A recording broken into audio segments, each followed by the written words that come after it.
po ba malaman na gustong magpagalaw ng babaeng nililigawan? Napaka-sensitive naman ng tanong ni Kuya, ganito na lang. Bibigyan ko kayo ng signs na sexually attractive ang babae sa'yo. Ang unang sign is kung multiple times na siyang pumapayag na masolo siya.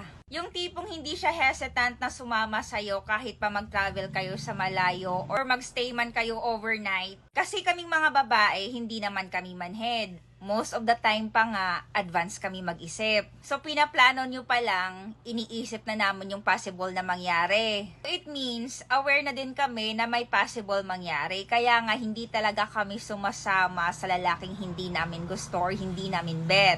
Another sign is kung pumapayag siya sa yung makipag-inuman na kayong dalawa lang. Huwag na tayong magmaang-maangan dito. Alam naman natin na nakakadagdagli pag medyo tipsy ka at nakainom ka.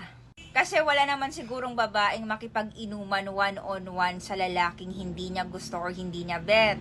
Unless na lang kung gawain niya na. Another sign is kung touchy na siya sa'yo. Like hinihimas yung braso mo, yung legs mo, or minsan pa nga yung pa-cute na kinakagat yung braso mo or shoulder mo. Another sign is kung palagi niyang tinititigan ang labi mo every time na nagsasalita ka. At isa sa pinakahalatang sign is kung hindi na siya umaangal na hinahawakan ang puwet niya at ang cocomelon niya habang kinikis mo siya.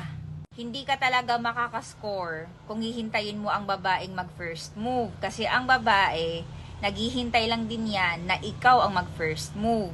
Itatak nyo sa isip nyo na ang lalaki ang nag-i-initiate sa ganitong bagay. Pero paalala lang, ang pagtatalik para lang yan sa adult, magjowa, magpartner, mag-asawa.